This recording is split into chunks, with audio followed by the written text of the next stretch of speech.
Cuando uno comienza a leer el texto bíblico, inmediatamente surge el Dios que crea. Y Dios crea la luz con su palabra, dice sea la luz, los cielos, habla, se produce, crea. Cuando habla del hombre, lo crea, lo forma, no lo habla. Hagamos al hombre. Pero no solamente hagamos al hombre a nuestra imagen y semejanza. Y cuando uno mira eso a la luz de que usted, yo, todos somos creados, fuimos creados, formados a imagen y semejanza del Creador, a diferencia de todas las demás criaturas y de toda la creación. Esa identidad o identificación profunda, esencial del hombre con Dios, nos da una pertenencia única. No importa si el otro me considera a mí o si yo mismo me considero a mí mismo, soy esencialmente imagen y semejanza de mi Creador. Y esa identificación esencial me lleva a entender la dignidad que tenemos todos nosotros, los hombres y mujeres, dada por el mismo Creador. La dignidad humana es el capítulo primero, digamos, de la Escritura.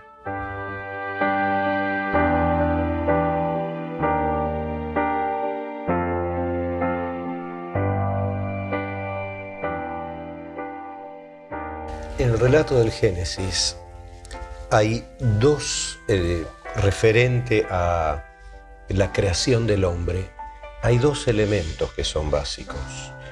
Uno, que Dios hizo al hombre a su imagen y semejanza. Pero como muy bien nos explican los sabios en el Talmud, hay otro detalle que no es menor. Se preguntan por qué hizo Dios al hombre uno. Podría haber hecho dos.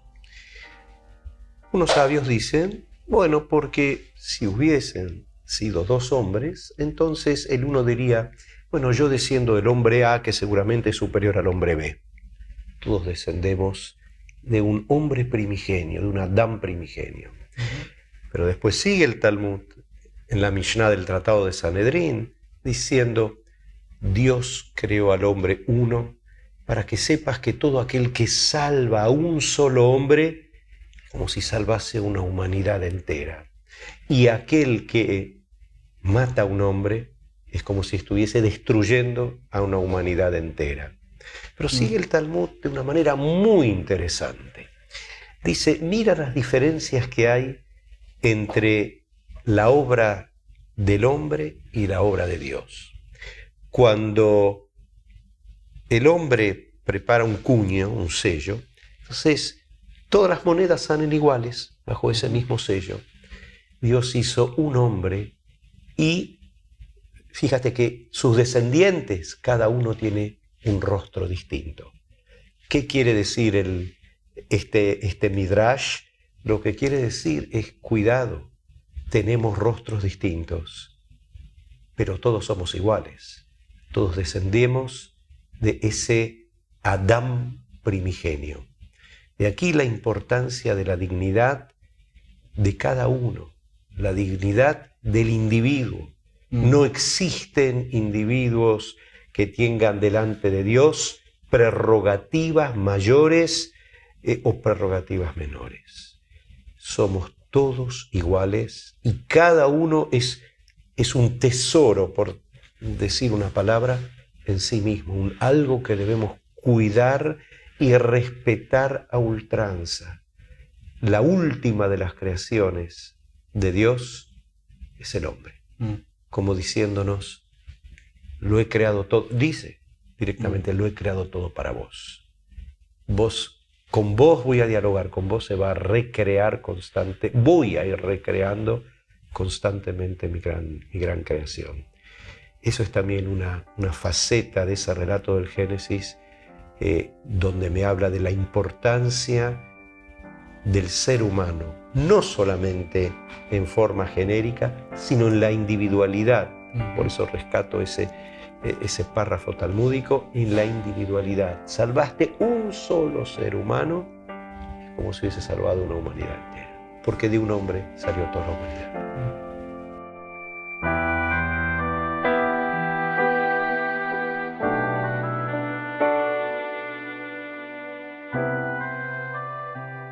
A mí me impresiona el hecho de que nuestra dignidad sea precisamente la de ser hijos de Dios. O sea, nos hizo como sus criaturas. Y a lo largo de la Escritura, Él se va a manifestar que nos condujo como un padre a su hijo, etc. ¿No es cierto? O sea, Él mismo va a revelar eso de hijo de Dios. Y en el relato del Génesis, de la creación, el segundo, creo que la tradición eloísta, me impresiona que nos hizo artesanalmente. O sea, cómo el escritor bíblico, inspirado ciertamente, cuenta esa actitud artesanal de hacernos del barro de la tierra. O sea, las manos de Dios se comprometieron en nuestra existencia, ¿cierto?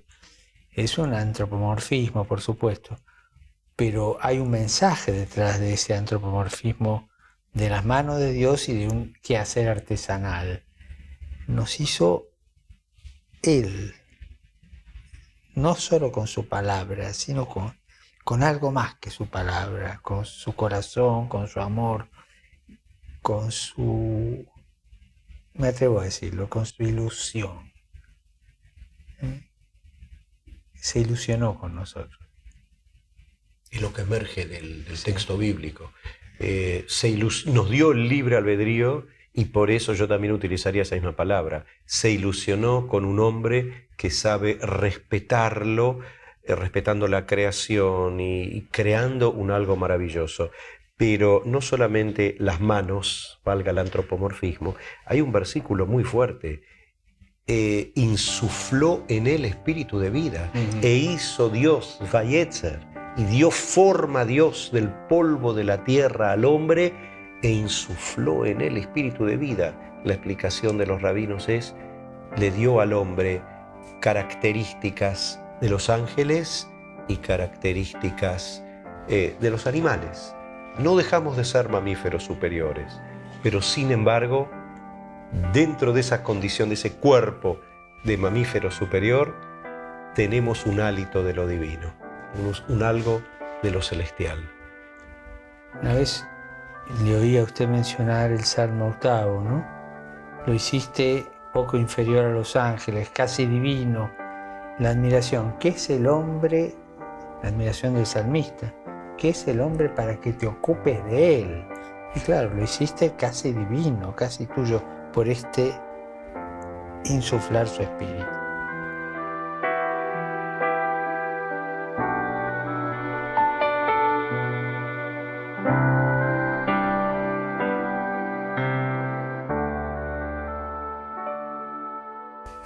Por eso también nos pide rendición de cuentas. Te di un algo mío.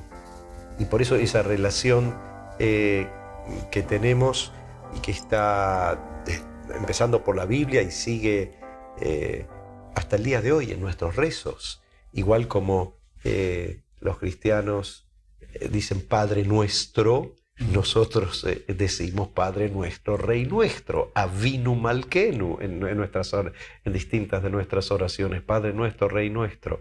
Igual como un padre que le da un legado a su hijo y le dice, bueno, a ver, ¿qué hiciste vos con todo este legado que te estoy dando? Estoy hablando de un legado espiritual, evidentemente.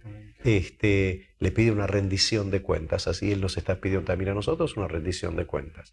Nosotros creemos, una de las grandes cosas en nuestra concepción de Dios, a diferencia de los de los dioses paganos es que a Dios le importa al hombre en su individualidad, aún al pecador. En un lugar en el Talmud dice que en el momento que se va a emitir una pena de muerte, Dios dice: a mí me duele por lo que pasa con este hombre que fue acusado. Entonces, de la misma manera, Él nos está pidiendo una rendición de cuentas. ¿Por qué? Porque un algo de Él profundo está en nosotros. Y el pensamiento que quiero cerrar, la gran diferencia que hay entre el Dios de la Biblia y el Dios de los paganos es que hay una revelación. Acá Dios se revela, se muestra, entra en diálogo directo y le da al pueblo de Israel y atrae al pueblo de Israel lo que dice en un versículo: y ustedes serán un pueblo de sacerdotes, en el libro de Éxodo. ¿Sacerdotes qué significa? Bueno, servir a Dios de alguna manera. ¿Y cómo es que se sirve a Dios? Bueno, mostrando a todo el mundo: esto es lo que Dios quiere del hombre: hacer justicia, obrar con verdad, respetar al individuo. Y yo creo que en esa concepción de allí nace el porqué de la dignidad del individuo. Porque hay un algo de Dios, porque hay un hálito de Dios, porque hay un Dios que no deja al hombre, no lo abandona. Lo que hace es todo lo contrario: entra en diálogo, le da un algo celestial, que es la Torá. De acuerdo al Midrash, la Torá estaba previo a la creación del cosmos, y le dicen, como diciendo un padre que dice a sus hijos: acá te doy las instrucciones genéricas, vos tenés que interpretarlas cómo hacer la vida, pero te doy un manual de instrucciones, no instrucciones taxativas, porque hay que leer e interpretar. Hacé lo que quieras, pero dentro de la justicia, de la dignidad, de la misericordia.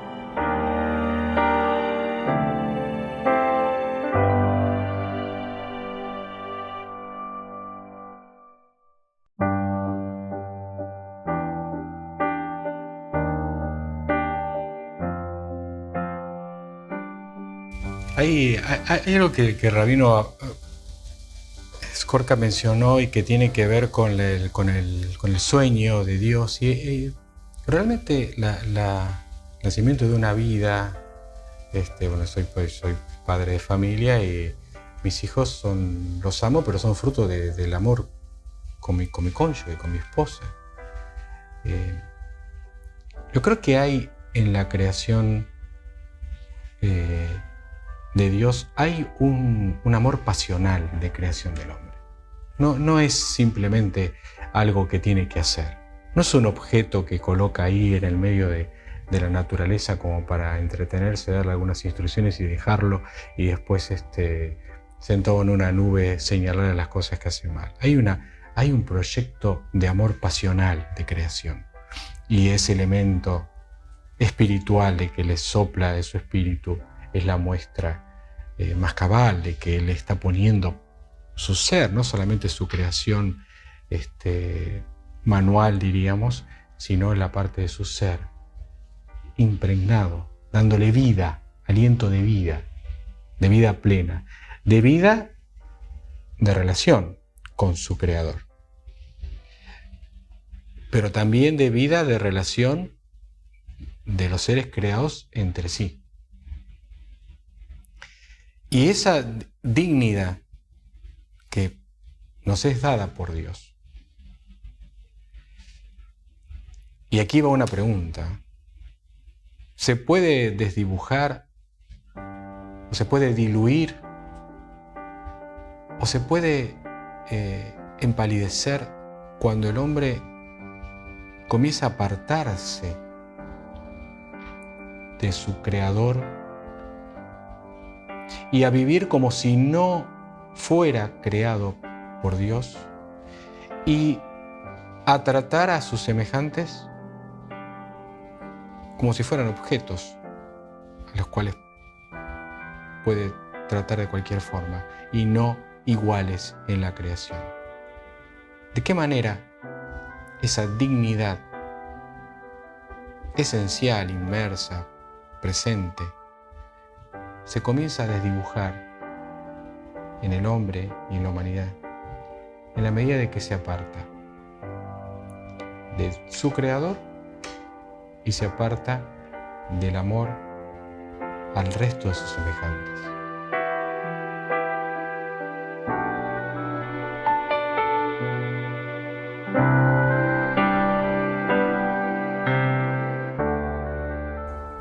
Hablando en términos futbolísticos, uno dice que el hombre tiene la capacidad de hacer goles en contra, ¿no? ¿Cuándo se hace esos goles en contra? Su dignidad, ¿no es cierto? Porque es uno mismo el que se los hace, ¿no? Hablé de hijos, somos hijos de Dios, y uno esa afiliación la bastardea de alguna manera cuando negocia su dignidad, cuando negocia lo innegociable, ¿no? Cuando negocia aquello al cual está adherido el corazón, ¿no? Y cuando negocia el sello de Dios. Para mí el fin de la indignidad, o sea, la dignidad es ser hijo de Dios, obra de Dios, el Espíritu de Dios insuflado. El fin es el abrazo con la idolatría. O sea, cuando el hombre da cabida en su corazón a espacios idolátricos. Dios sí, pero la referencia a Dios se va haciendo cada vez más lejana y va tomando cuerpo la referencia a sí mismo, ¿no? Al ídolo, que generalmente, uno lo dice en forma de chiste, pero hay algo de verdad, ¿no? Cuando el pueblo, aburrido porque Moisés tardaba, tentado por el demonio, se hace un ídolo. A mí me llama la atención que el ídolo sea de oro. O sea, el primer comercio que el hombre hace de su dignidad es por el amor al dinero.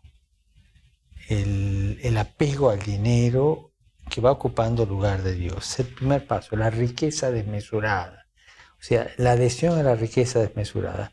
Eso a él le da una seguridad que no la sentía de esa manera en la dignidad de Dios. Le da otra dignidad,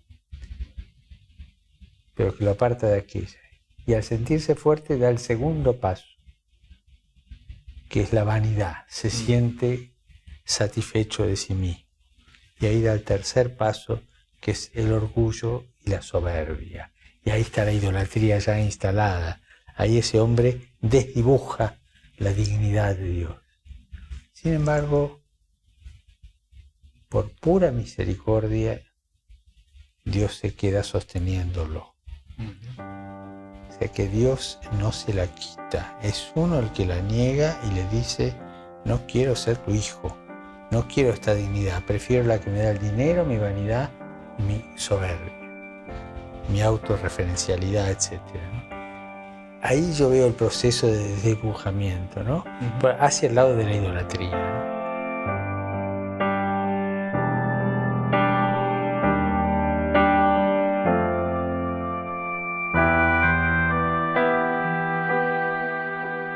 En un momento dado, usted dijo que es el padre que le da al hijo, pero que también se preocupa por la relación entre los hermanos.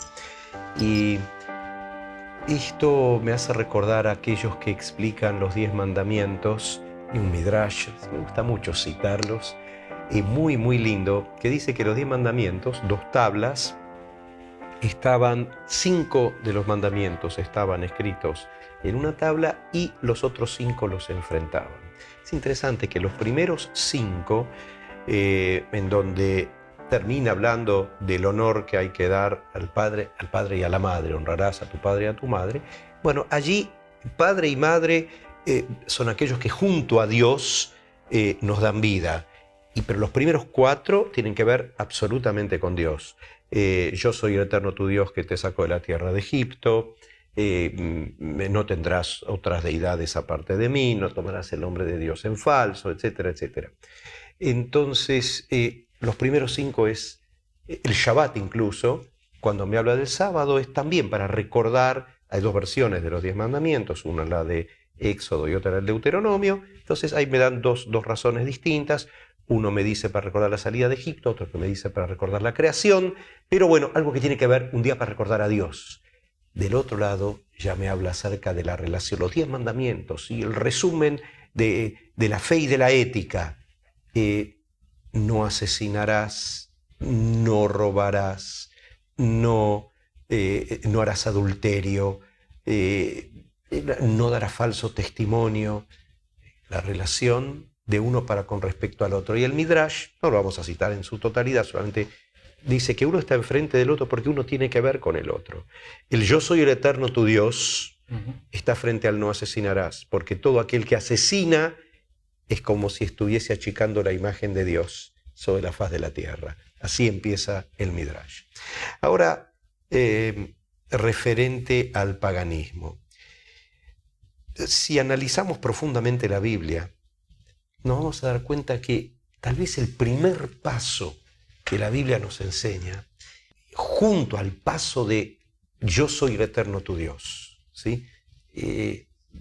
Has de tener fe en Dios, está inmediatamente junto a Él, y no sé si no antes que Él, no tendrás ídolos.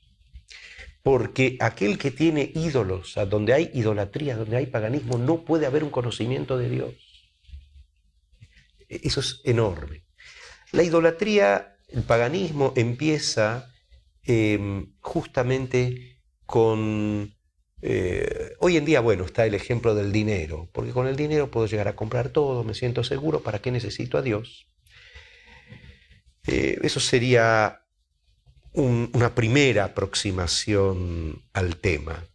Para el hombre más espiritual sabe que aunque si él tiene muchísimo dinero, o para el hombre simple y sencillo, pero que tiene un poco de sensibilidad intelectual, ver la muerte de un ser querido, cuando de repente estaba lleno con vida y decía y esto, y de repente es un cadáver. Un cadáver es, por decirlo, cuando a veces le quiero decir a la gente, bueno, esto ya no es un ser humano. Nosotros respetamos en la tradición mucho al cadáver, pero no lo...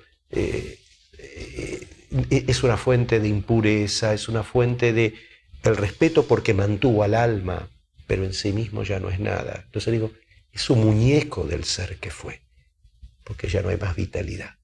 Entonces cuando uno ve ese momento, ese instante, y piensa con profundidad, en ese momento se debe dar cuenta que con todas las posesiones que uno tiene, no es nada más que una muy falsa seguridad. Pero se fueron creando en el siglo pasado distintos mecanismos psicológicos, sociológicos, utilizados por fuerzas políticas que crearon otros ídolos, líderes nefastos. Líder en alemán se dice Führer. Que ellos decían que primero está el líder, después y el pueblo, y lo último está el individuo. Y así es como la dignidad del individuo se perdió. En una palabra, no había un Dios que mira a todos, sino que había un líder que él ya iba a asegurarlo todo para todos y que por él hay que dar la vida.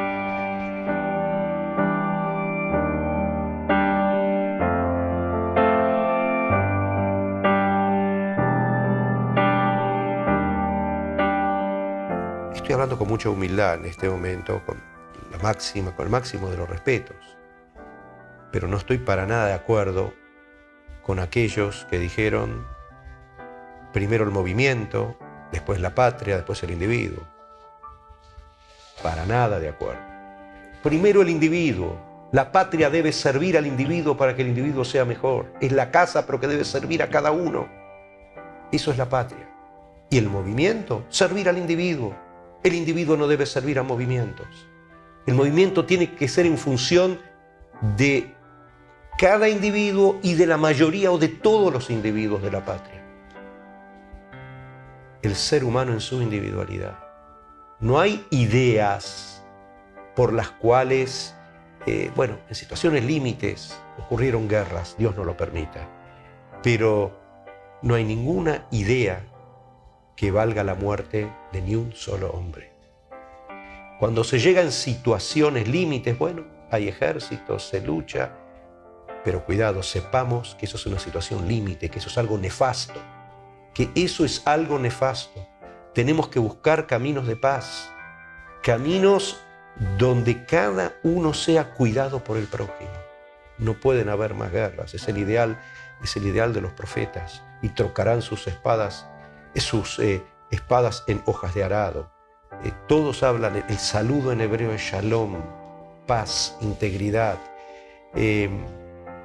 Hacia eso nos debe conllevar nuestra visión bíblica que estamos analizando acá y que es común para todos nosotros y para muchos más. Y aún desde un punto de vista humanista es también común, porque lo recibieron a través de nuestra tradición y lo adoptaron en su humanismo, más allá de su agnosticismo, aún ateísmo. Pero esto tiene que ser lo que junte a todos aquellos que compartimos nuestra condición humana. Sin esto, nuestra condición humana es deprimida, no existe condición humana.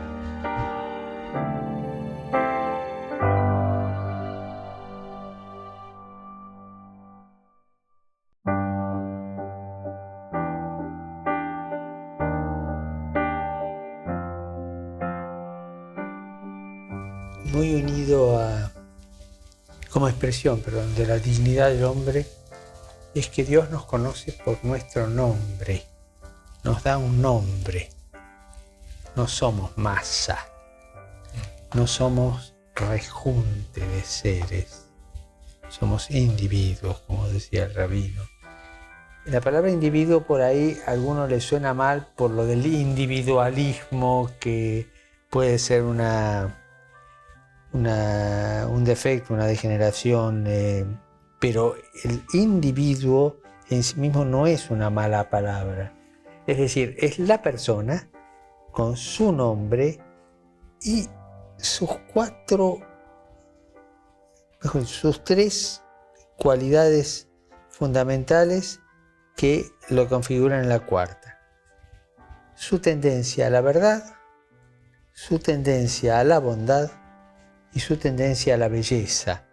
Y eso le configuran la unidad, ¿no es cierto? Ese es el individuo, ver la riqueza que hay en eso. No es una cosa peyorativa hablar de individuo. Al contrario, es hablar de una persona con tendencia a la verdad, a la bondad, a la belleza, que es uno y lleva un nombre, ¿no? Y es curioso, en la misma tradición cristiana, en el Apocalipsis, escrito por San Juan, dice, el Señor le dice, y al que venciere le daré un nombre nuevo. Es decir, será renovado en el nombre, porque el nombre es lo que de alguna manera diversifica a las personas y es único. Vos te llamás así porque sos así para mí, nos dice Dios, ¿no? Imponer un nombre.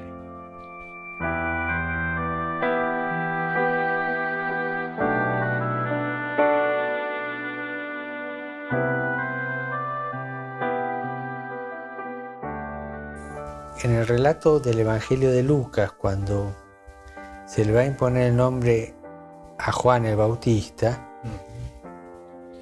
y dice que le pongan Juan, le dicen al padre, pero si no hay ninguno en tu familia que se llame Juan, ¿cómo vas a poner un nombre extraño? Un nombre, o sea, era muy importante, y él tiene que defender el porqué. Sí.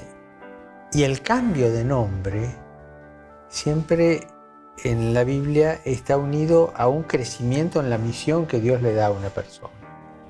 Ejemplo clásico, Abraham y Sara. Sí. Cuando en el caso de Abraham le cambia el nombre porque porque Abraham etimológicamente sería padre de Aram, del lugar donde nació. Y Abraham, el versículo explica, la G que pone, vas a ser un padre de muchos pueblos, de muchas gentes. Pero hay un cambio muy interesante que es el cambio de Jacob. Jacob, que en vez que el ángel, después que pelea con el ángel, dice, tu nombre no será más Jacob, sino que Israel, porque has contendido con Dios y con la gente y con los hombres y pudiste. Pero tal vez podamos llegar a leer el nombre Israel de una manera distinta.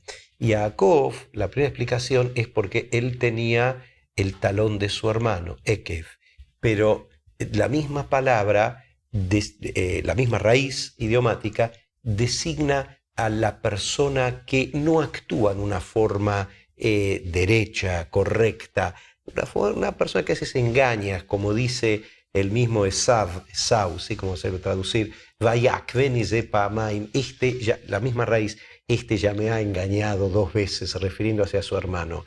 Y Israel podemos llegar a leer también Ishar el recto a los ojos de Dios, porque cuando le da ese nombre, después que él peleó con el ángel y estuvo dispuesto a enfrentar a su hermano. O sea, ese ángel, los sabios del Talmud dicen que era el ángel que defendía ahí arriba en los cielos los intereses de Isaac. O sea, una palabra, una autocrítica profunda. No te vas a llamar más algo que puede interpretarse como lo incorrecto. Vas a ser como aquel que lucha, sería la explicación literal de Israel, aquel que lucha porque luchó, pero para poder enfrentarse en un acto que al final fue el abrazo de él con su hermano. O tal vez Ishar el, ¿cómo se puede relacionar con versículo del libro de los Salmos? Que es el que hace lo recto a Yashar, ¿sí? Lo recto a los ojos de Dios. El nombre, bíblicamente hablando, es muy importante.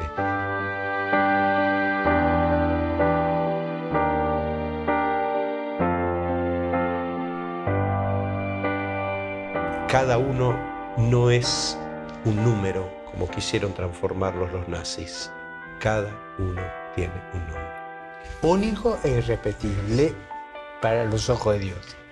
Porque habrá muchos Abraham como usted, o muchos Jorge como yo, o muchos Marcelos como el doctor Figueroa. Pero para Dios cada Abraham, cada Jorge y cada Marcelo es único e irrepetible.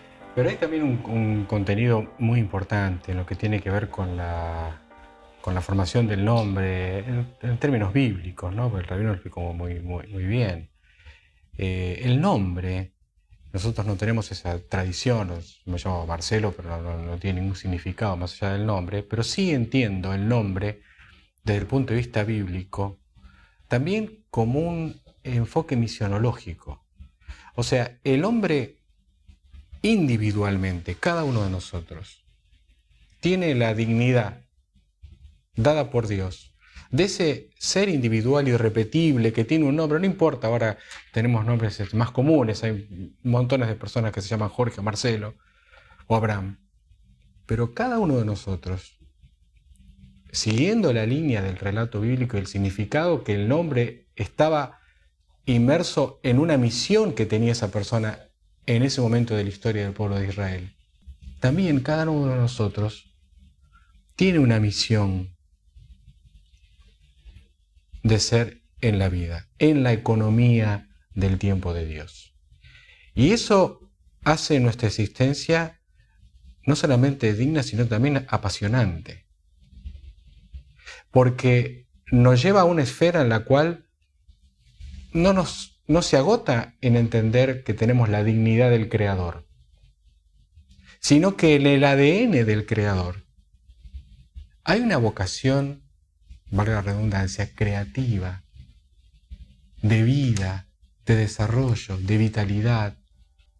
Vivir de acuerdo a la dignidad de nuestro Creador significa también entender que tenemos que dar la imagen de nuestro Creador en todas las cosas que hagamos, en nuestra misión en la vida. No importa si va a ser trascendente o no de la esfera pública, pero qué importante entender, sos único y tenés una razón de ser. ¿Por qué estás aquí ahora en este tiempo y espacio? Ser humano, manteniendo ese espíritu de vida que te va a acompañar hasta tu último día, que expires ese espíritu. Pero hay una misión.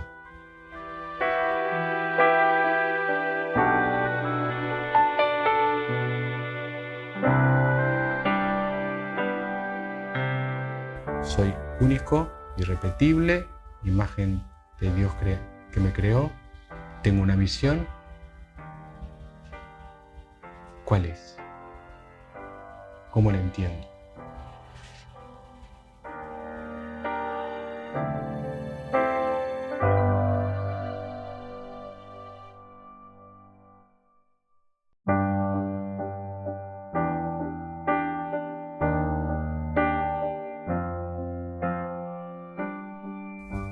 La pregunta es muy difícil, es compleja. Estuvimos hablando recién acerca de cómo honrar a lo individuo, que se debe dignificar la dignidad del individuo, que la sociedad como un conjunto, todos nosotros debemos trabajar para dignificar a cada uno de nuestros semejantes. Claro, esto es cuando hablamos mirando al semejante. Ahora, cuando ese semejante es uno mismo, si es sincero con todos estos conceptos, debe preguntarse en qué medida yo dignifico la vida. En la manera en que respondo a esa dignidad que se me está dando. Una palabra, esta es una cuestión de educación también. En la medida que yo recibo dignidad, me están preparando como para que pueda retribuir con dignidad o con creces esa dignidad con que me han honrado mis congéneres.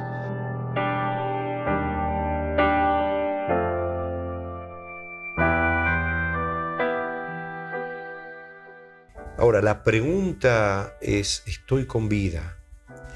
Sabiendo que tengo que dignificar la vida, ¿cómo hacerlo? El hecho de que alguien se pregunte esto ya es algo muy importante. Digamos, el paso más importante es autoformularse esta pregunta. ¿Cómo hago para dignificar la vida? Estoy aquí para algo.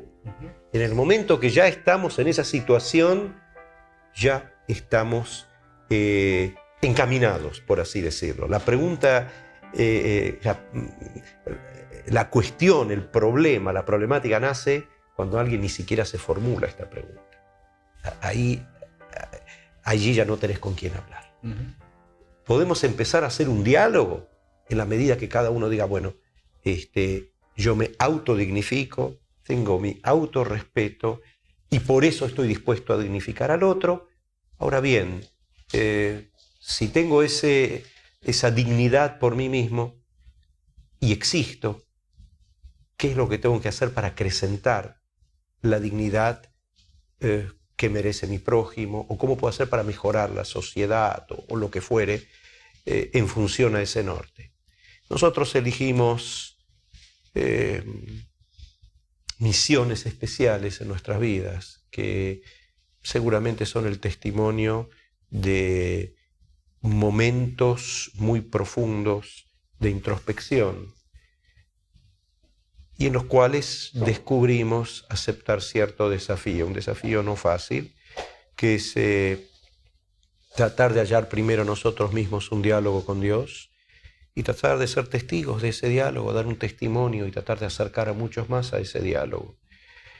Ahora, hay muchos y aún nosotros mismos, que en muchos momentos preguntamos, bueno, dentro del sacerdocio, dentro de la función rabínica, ¿qué tengo que hacer? Porque no hay la vida, como decíamos, en una oportunidad, es un espectro, un abanico de posibilidades. ¿Por cuál senda, cuál camino tengo que elegir? Y esto yo creo que es el diálogo constante que cada uno de nosotros nos debemos hacer, formular con el despuntar de cada día nuevo. Bueno, ¿y hoy qué voy a hacer? Y en proyección a los años con que Dios quiera bendecirme de vida plena, ¿dónde voy a poner mi énfasis? La esencia es formularse con sinceridad esa pregunta. ¿Estoy aquí para algo? Dios nos va a ayudar, esa es mi fe. Dios nos ayuda a encontrar ese algo en aras del cual debemos dedicar nuestros mejores esfuerzos. Amén, amén, de un primer plafón. cuidar de nuestros seres queridos, crear un hogar, o en el caso de los sacerdotes célibes, crear un gran hogar que es la iglesia, con una dadivosidad y entrega total, ser el padre de todos. Cada uno tiene que cuidar esa misión inmediata que tiene, pero después está la pregunta real y profunda, y el tiro por elevación, la esencia, el numen de todo lo que hago, ¿hacia dónde debe apuntar? Y creo que es la pregunta que constantemente nos debemos reformular en cada nuevo día.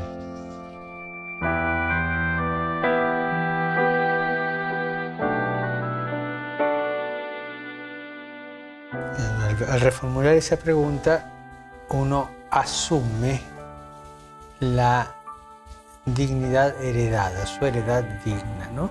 La que el Señor me dio. Dios me dio esta dignidad de ser hijo suyo. La asumo y cómo la transmito. Fuerzo la palabra un poco más vulgar, pero no, creo que me da más luz. ¿Cómo contagio esta dignidad? ¿Cómo hago que el otro se sienta digno porque lo tengo en cuenta de manera digna? Y aquí una cosa que del rabino suya que yo me sentí muy dignificado, como que me contagió dignidad usted a mí, cuando me invitó a predicar en su sinagoga, ¿no? Es decir, en una ceremonia, ¿no? Sapo de otro pozo, ¿no? Pero hijos de Dios, ¿no? Dicen, vos sos hijo de Dios, vení a predicar acá, te invito, ¿no? Es un gesto de que se dignifica a otro, ¿no? Cuando uno menosprecia, segrega, discrimina, ya no contagia dignidad, sino que se hace su corral propio de gente como uno, ¿no? Es decir, gente a la que yo acepto y gente que no tengo interés en no aceptar, ¿no? En ese caso, yo me sentí dignificado porque, perteneciendo a confesiones tan diversas, el rabino Skorka me abrió el seno de su comunidad para que yo diera la palabra de Dios, no la mía, la de Dios. Entonces, contagiar dignidad. Ahí usted me contagió dignidad y me hizo sentir que vale la pena contagiar dignidad. Tratar a las personas con la dignidad que tienen, aunque estén viviendo situaciones difíciles, situaciones marginadas, muy fuertes, situaciones que las hacen despreciables a los ojos del común de la gente, ¿no es cierto? Y por eso quedan de lado.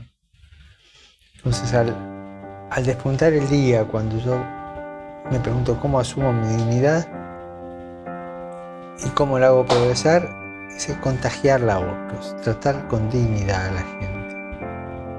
El trato con dignidad que muchas veces se pierde por discriminaciones previas o inconscientes o ya computarizadas en nuestra conducta cotidiana, ¿no? Una revisión continua de a quién no le contagio dignidad.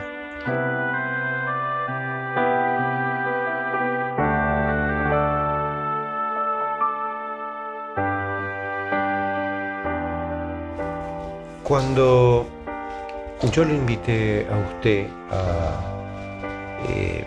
a que predique en un momento especial en la sinagoga de mi comunidad, la verdad es que yo no pensé que lo estoy dignificando a usted. Es muy lindo, recién lo escuché. Yo pensé estoy dignificando a Dios. Porque al dignificar al hombre, usted lo sintió de esa manera que realmente me halaga mucho. Pero la idea mía era, y yo en este momento me vino la concepción de, al dignificar al hombre, consciente o inconscientemente, estás dignificando a Dios.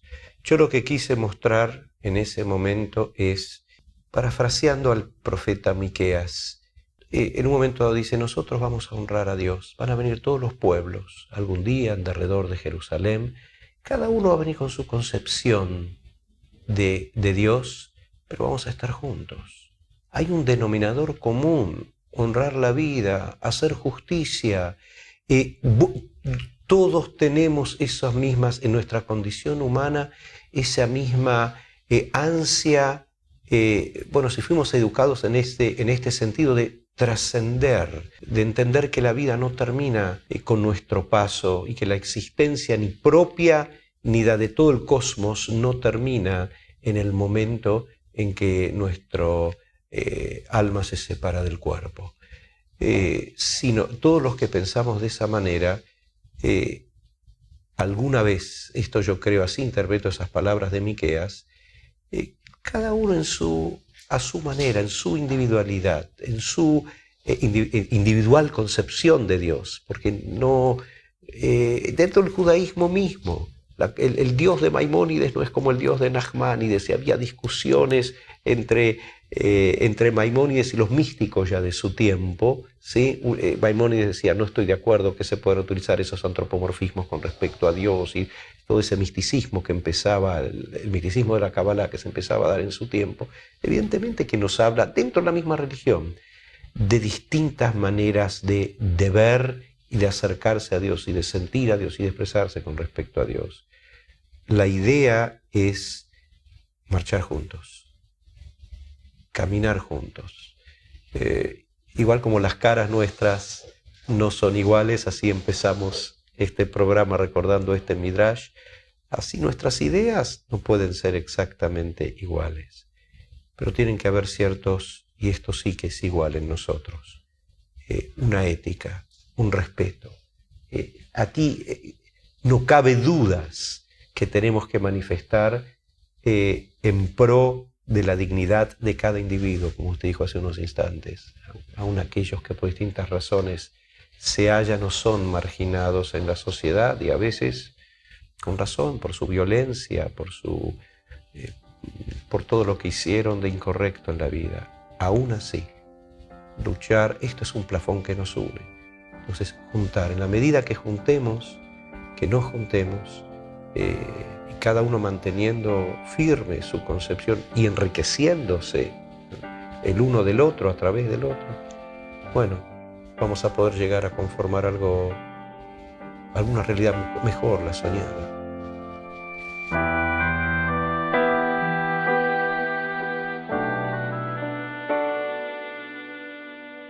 Yo me quedé pensando mucho en lo que el cardenal Bergoglio hablaba del contagio de la dignidad. Y creo realmente que es una muy buena definición. En la medida de que yo entiendo lo que hablábamos al principio, de que soy creado por un Dios que me crea con pasión amorosa, que me forma, que no me crea como el resto de las cosas, sino que me forma y que me da su mismo aliento de espíritu, que me da una misión en la vida, que me da un nombre, que me da una individualidad irrepetible, que me da una misión, del cual esta dignidad humana dado por Dios se puede desdibujar en la medida que yo me aparto de mi Creador o de mis semejantes, desde el punto de vista individual, del día a día de cada uno de nosotros. Yo puedo oscurecerla si discrimino, descalifico, desvalorizo, pero puedo contagiarla si valorizo, si dignifico, si miro al otro, como dice San Pablo, como mayor que uno mismo. Si busco reconocer la dignidad en el otro y, como dijo, ver no solamente la imagen de mi semejanza, de mi semejante, sino ver la imagen misma de Dios en el otro, ese hecho de amor, de acercarme al otro, es contagioso y me vuelve a mí y me devuelve dignidad y me devuelve esa imagen de Dios. Es un ida y vuelta. En definitiva, la misión de cada uno de nosotros, de un Dios pasionalmente amoroso, es contagiar ese amor, que nos va a venir de vuelta. Y ya no va a ser un gol en contra, sino que va a ser un córner para meter un cabezazo y hacer el gol. Del amor que me viene y que hago el gol que me dignifica como hijo de Dios. Muchas gracias, ustedes.